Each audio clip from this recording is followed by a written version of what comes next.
श्रीमद् भागवत द्वादश स्कंद 5वां अध्याय में श्री सुखदेव जी का अंतिम उपदेश की कथा कहूँगा। आप इसको ध्यानपूर्वक सुने और इस चैनल को लाइक एंड सब्सक्राइब जरूर करें। कथा सुनिए।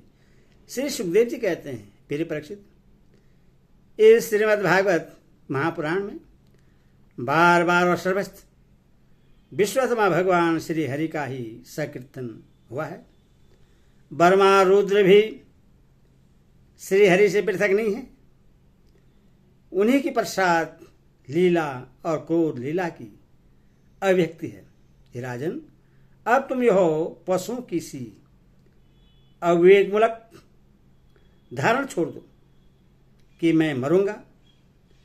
जैसे शरीर पहले नहीं था और अब पैदा हुआ और फिर नष्ट हो जाएगा, वैसे तुम भी पहले नहीं थे। तुम्हारा जन्म हुआ, तुम मर जाओगे, यह बात नहीं है। जैसे बीज से अंकुर और अंकुर से बीज की उत्पत्ति होती है, वैसे एक देह से दूसरे देह की और दूसरे देह से तीसरे की उत्पत्ति होती है। किंतु तुम न तो किसी से उत्पन्न हुए हो और न तो आगे पुत्र पौत्रा दिगों के शरीर के रूप में उत्पन्न होगे।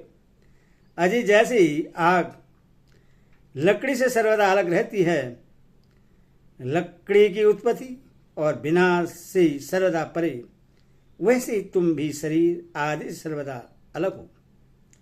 स्वप्न अवस्था में ऐसा मालूम होता है कि मेरा सिर कट गया है और मैं मर गया हूँ। मुझे लोग शमशान में जला रहे हैं, परंतु ये सब शरीर की ही अवस्थाएं दिखती हैं, आत्मा की नहीं। देखने वाला तो उन अवस्थाओं से सर्वदा परे, जन्म और मृत्यु से रहित शुद्ध बुद्ध परम तत्व स्वरूप है। जैसे घड़ा फूट जाने पर आकाश पहले की भांति अखंड रहता है, परंतु घटाकाशता की निर्वृत्ति हो जाने से लोगों को ऐसा प्रतीत होता है कि वह महाकाश से मिल गया है। वास्तव में तो वह मिला हुआ था ही। वैसे देहपात हो जाने पर ऐसा मालूम पड़ता है मानो जीव ब्रह्मा हो गया है। वास्तव में तो वह ब्रह्मा था ही। उसकी अब्रह्माहता तो प्रतीत मात्र थी। मन की आत्मा के लिए शरीर विषय और कर्मों की कल्पना कर लेता है और उस मन की दृष्टि करती है माया, अविद्या। वास्तव में माया ही जीव के संसार चक्र में पड़ने का कारण है।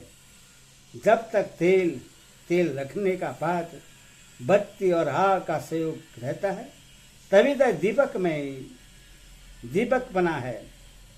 वैसे ही उनके ही समान जब तक आत्मा का कर्म, मन, शरीर और इनमें रहने वाले चेतना ध्यान के साथ संबंध रहता है, तभी तक उसे जन्म मृत्यु के चक्र संसार में भटकना पड़ता है और रजोगुण, सत्वगुण तथा तमोगुण की वृत्तियों से उससे उत्पन्न, स्थित और विनष्ट होना पड़ता है। परंतु जैसे दीपक के बुझ जाने से तत्वरूप तेज का विनाश हो जाता है, वैसे संसार का नाश होने पर भी स्वयं प्रकाश आत्मा का नाश नहीं होता, क्योंकि वह कार्य और कारण, व्यक्त और व्यक्त सबसे परे है। वह आकाश के समान सबका आधार है, नित्य और निश्चल है। वह अनंत है, सचमुच।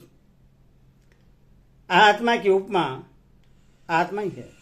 हे राजन, तो अपने विशुद्ध एवं विवेकवती बुद्धि को परमात्मा के चिंतन से भरपूर कर लो और स्वयं ही अपने अंतर में स्थित परमात्मा का साक्षात्कार करो। देखो, तुम मृत्युओं की भी मृत्यु हो, तुम स्वयं ईश्वर हो। ब्राह्मण के साम से प्रेरित तक्षक तुम्हें भस्म न कर सकेगा। अजय तक से कि तो बाद ही क्या स्वयं मृत्यु और मृत्यु का समूह भी तुम्हारे पास तक न फटक सकेंगे। तुम इस प्रकार अनुसंधान चिंतन करो कि मैं ही सर्वाधिष्ठान परब्रह्मा हूं, सर्वाधिष्ठान ब्रह्मा मैं हूं। इस प्रकार तुम अपने आप को अपने वास्तविक एक रस अनंत अखंड स्वरूप में स्थित कर लो।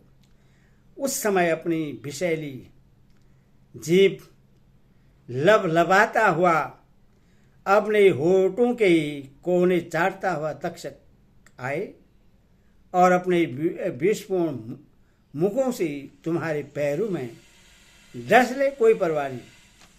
तुम अपने आत्मस्वरूप में स्थित होकर इस शरीर को और तो क्या सारे विश्व को भी अपने से पृथक न देखोगे। आत्मस्वरूप बेटा परिषद, तुमने विश्वात्मा भगवान की लीला के संबंध में जो प्रश्न किया था उसका उत्तर मैंने दे दिया। अब और क्या सुनना चाहते हो? हरि ओम तत्सत। हरि ओम।